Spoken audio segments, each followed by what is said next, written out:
오늘 하나님께서 우리에게 주신 말씀 보겠습니다. 사사기 4장 1절에서 10절까지입니다.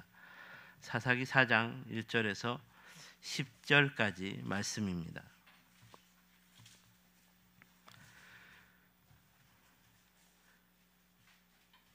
구약성경 365페이지입니다. 사사기 4장 1절에서 10절까지 말씀 우리 함께 한 목소리로 읽겠습니다. 시작. 에훗이 죽으니 이스라엘 자손이 또 여호와의 목전에 악을 행하매 여호와께서 하솔에서 통치하는 가나안 왕 야빈의 손에 그들을 파셨으니 그의 군대 장관은 하롯의 탁고임에 거주하는 시스라요. 야빈 왕은 철병거 900대가 있어 20년 동안 이스라엘 자손을 심히 학대했으므로 이스라엘 자손이 여호와께 부르짖었더라.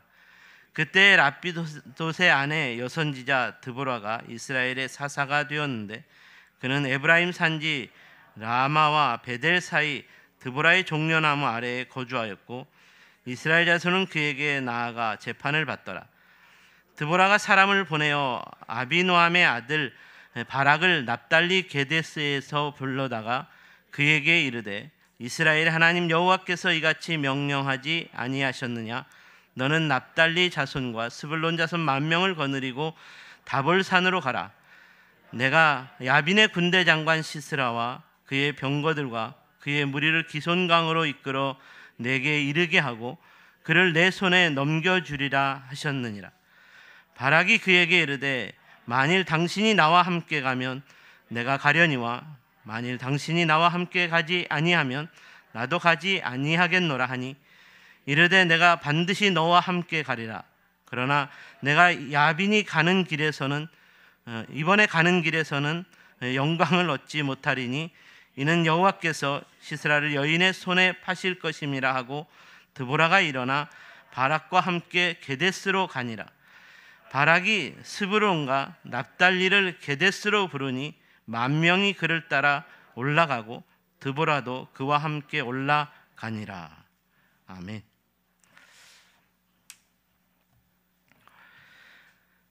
제가 눈이 가까운 게 잘 안 보이기 시작했습니다. 이 성경 설교 원고는 제가 13포인트로 글씨를 크게 늘렸는데 성경은 늘릴 수가 없어서 읽다 보면 잘 안 보일 때가 있습니다. 돋보기는 쓰기 싫고 자존심이 허락하지 않아서 돋보기를 아무래도 써야 될 것 같습니다. 오늘은 사사기 4장 1절에서 10절까지 말씀으로 하나님의 영에 속한 삶, 하나님의 영에 속한 드보라라는 제목도 맞는 제목일 것 같습니다. 오늘 본문 1절을 보시면 또다시 에훗이 죽으니 이스라엘 자손이 또 여호와의 목전에 악을 행하였다라는 증언으로 시작하고 있습니다. 우리가 지난주에는 이스라엘의 구원자로서 사사 에훗이 어떤 사람인가를 묵상해 보았습니다. 사사 에훗은 그렇게 잘난 사람이 아니었습니다. 좋은 배경을 가지고 있는 사람도 아니었습니다. 태어나면서부터 왼손잡이라는 약점을 가진 사람이었습니다. 사사기 이전에 이스라엘 공동체를 이끌었던 지도자 모세와 여호수아와 같은 사람을 비교하면 에훗은 너무나 보잘것없는 연약한 약점투성이의 사람이었습니다. 하지만 이런 에훗도 이스라엘을 구원할 지도자가 되었다라는 것이었습니다. 그렇다면 에훗은 어떻게 이스라엘을 구원할 사사가 되었을까요? 에훗이 이스라엘을 구원할 사사가 될 수 있었던 것은 자신의 약점을 극복하기 위해 최선의 노력을 다하는 사람이었고 이로 인해 하나님의 도우심을 구하는 겸손함과 언제나 하나님 앞에서 하나님을 의지하는 신실함이 있었기 때문이라고 말씀을 드렸습니다. 그러므로 이 이야기는 단지 에훗에 대한 평가일 뿐만 아니라 하나님께서 가장 중요하게 생각하고 사용하는 모든 하나님의 사람에 대한 진정한 평가 기준이라고 말할 수 있겠습니다. 아무리 잘났고 많은 은사와 능력을 가진 사람일지라도 항상 자신의 연약함을 깨닫고 최선의 노력을 다해야 하며 언제나 하나님의 도우심을 구하는 겸손과 신실함을 잃어버린다면 이런 사람은 하나님의 사람으로 사용될 수 없다는 것입니다. 우리가 잘 아는 다윗의 삶도 이런 교훈을 분명하게 주는 삶이었습니다.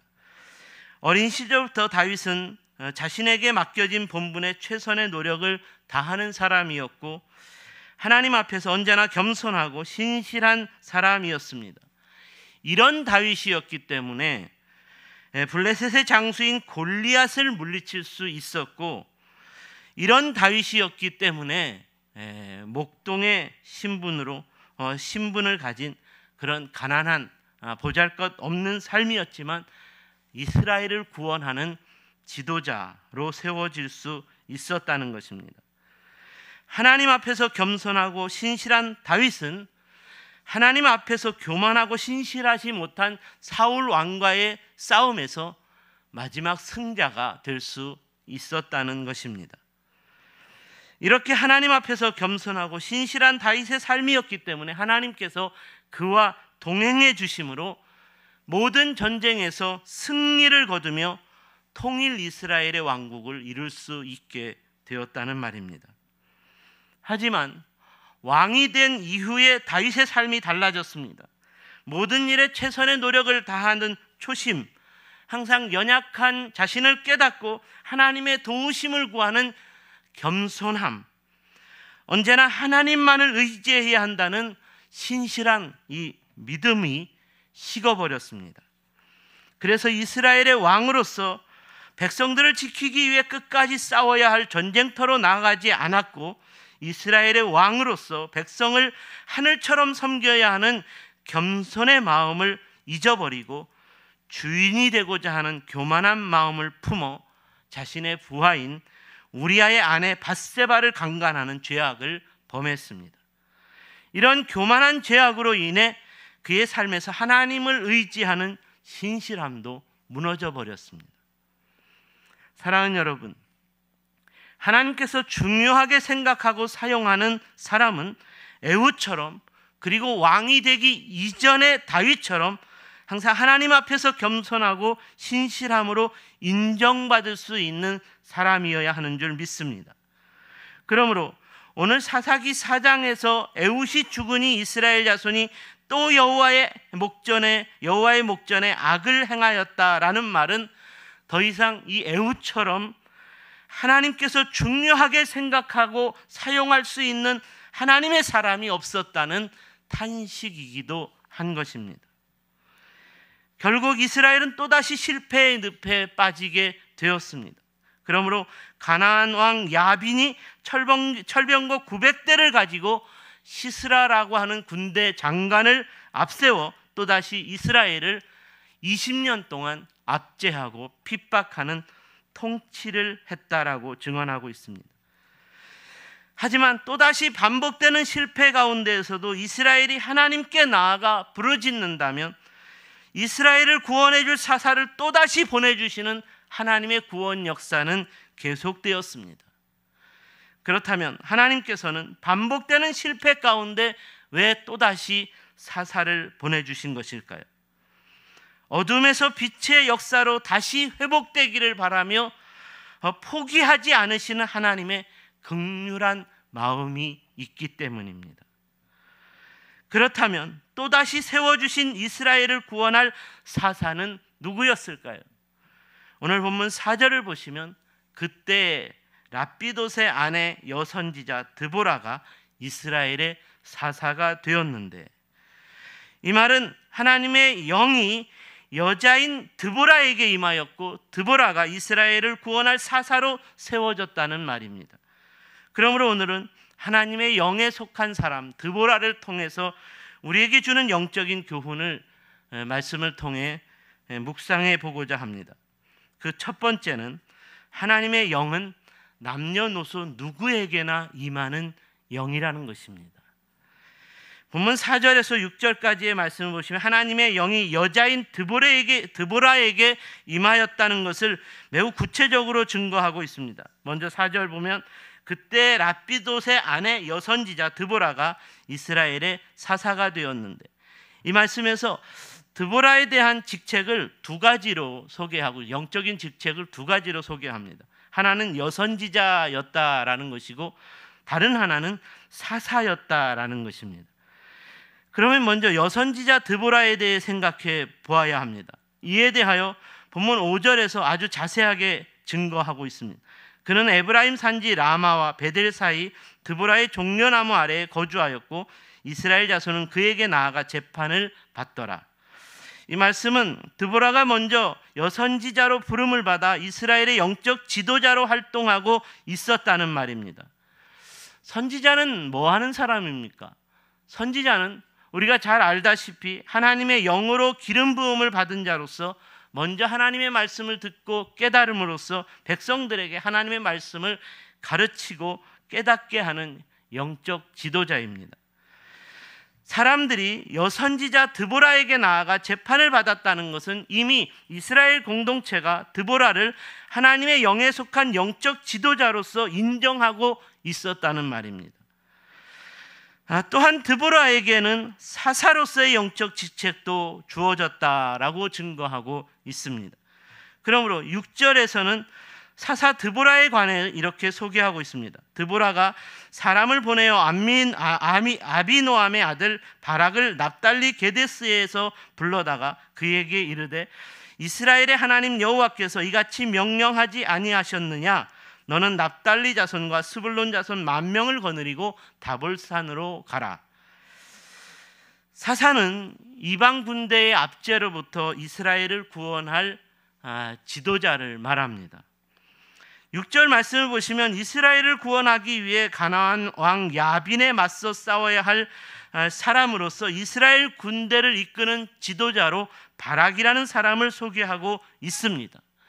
그렇다면 이스라엘을 구원할 사사는 드보라가 아니라 바락이라는 사람으로 소개되어야 옳지 않겠습니까? 그런데 왜 사사기 저자는 굳이 이 당시에 이스라엘을 구원할 사사로서 드보라를 소개하는 것일까요?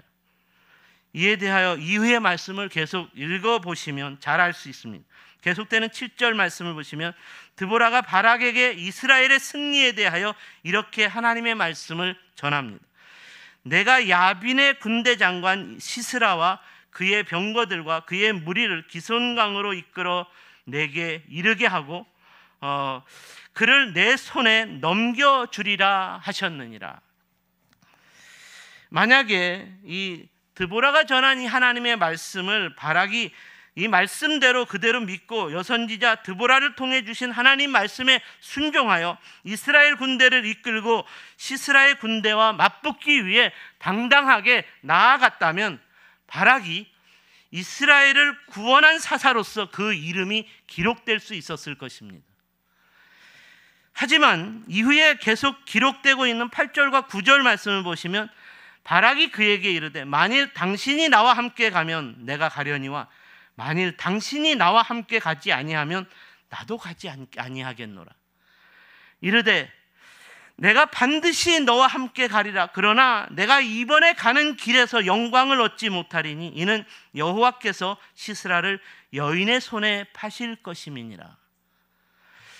이 말씀을 통해 우리가 알 수 있는 것은 여선지자요 사사인 드보라는 처음부터 마지막까지 하나님의 영에 속한 사람이었다라는 것이고 바락이라는 사람은 왠지 모르게 처음부터 마지막까지 하나님의 영에 속하지 않은 사람이었다라는 것으로 구별할 수 있다는 것입니다.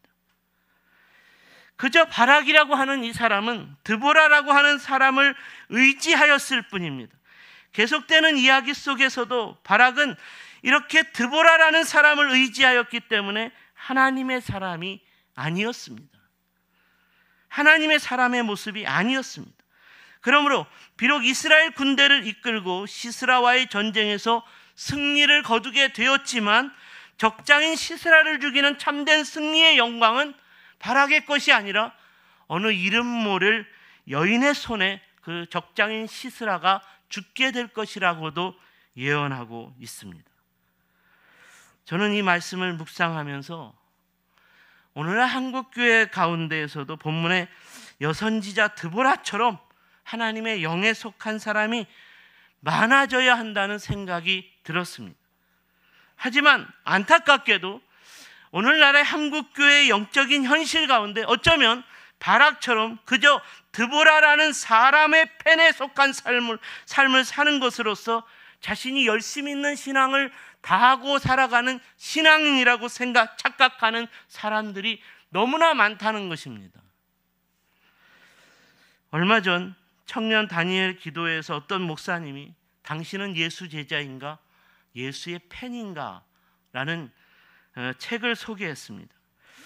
저는 오늘 본문의 드보라처럼 하나님의 영이 임하여 하나님의 영에 속한 사람이라면 이 책에서 소개하는 진정한 예수 제자라고 믿습니다. 저와 여러분이 하나님의 영에 속한 사람이라면 우리는 예수 제자일 것입니다. 그러나 반대로 자신의 삶에 임하는 하나님의 영은 생각하지도 않고 그저 드보라의 팬이 되어 그저 어떤 목사의 팬이 되어 사는 사람이라면 이런 사람은 진정한 예수 제자일 수 없다는 것입니다. 사랑하는 여러분, 하나님의 영은 특별하게 어떤 사람에게만 임하는 영이 아닙니다. 하나님의 영에 속한 남자도 있는 것이고 하나님의 영에 속한 여자도 있다는 것입니다. 하나님의 영은 특별하게 어떤 어른에게만 임하는 영이 아닙니다. 젊은이에게도 학생에게도 어린아이에게까지도 하나님의 영이 임할 수 있는 것입니다. 우리가 구약에서 사무엘의 이야기를 읽어보면 어린아이였던 사무엘에게 하나님의 영이 임한 것에 대하여 당시의 제사장이었던 엘리가 이를 알고 이를 위해서 사무엘에게 하나님의 영에 속한 사람으로서 하나님의 음성에 무릎을 꿇도록 가르쳐 주었습니다. 하나님의 영은 남녀노소 누구에게나 동일하게 임하는 영입니다. 하나님의 영에 속한 삶에 있어서 어떤 우월감이나 열등감을 갖지 말아야 합니다. 하나님의 영에 속하는 남자와 여자, 어른과 아이로 구별하거나 차별하지 말아야 한다는 것입니다. 너는 여자이기 때문에 인정할 수 없다. 너처럼 어린 것들이 뭘 알겠느냐? 이런 말로써 하나님의 영에 속한 삶을 제한할 수 없다는 것입니다. 어떤 신학자는 드보라에 대한 이야기를 읽으면서 당시 사사시대가 영적인 암흑시대였기 때문에 오죽 남자가 없었으면 여자를 선지자로 하나님께서 여자를 사사로 부르셨겠느냐고 비평합니다. 만약에 이런 관점이라면, 이런 관점으로 예수님의 구속사를 생각한다면 이방 여인 룻과 기생 라합이 예수님의 족보에 그 이름을 올리게 된 것은 어떻게 설명할 수 있겠습니까?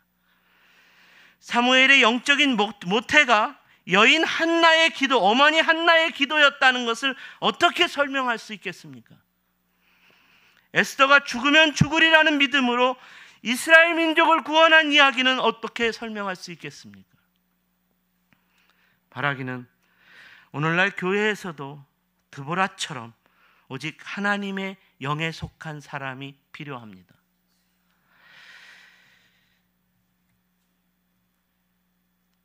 하나님의 영에 속한 사람을 통해 우리 시대에서도 하나님의 영에 속한 삶으로서 하나님의 나라를 위한 일꾼으로 온전하게 쓰임받을 수 있는 드보라와 같은 하나님의 사람이 계속 일어날 수 있어야 하는 줄로 믿습니다. 저와 여러분이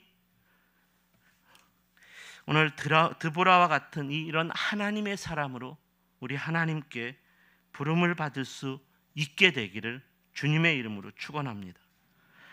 두 번째로, 하나님의 영은 가장 먼저 사모하는 사람을 통해 운행하신다는 것입니다.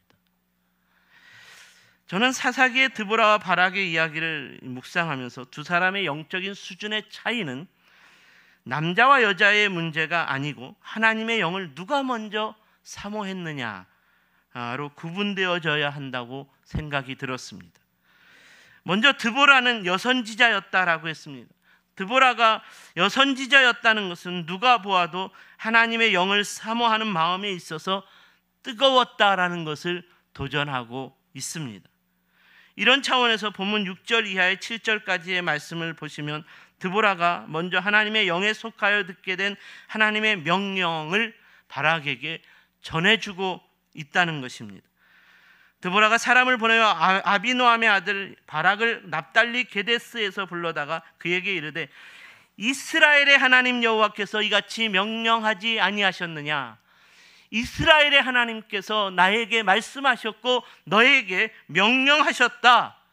너는 납달리 자손과 스불론 자손 10,000명을 거느리고 다볼산으로 가라. 내가 야빈의 군대 장관 시스라와 그의 병거들과 그의 무리를 기송강으로 이끌어 내게 이르게 하고 그를 내 손에 넘겨주리라.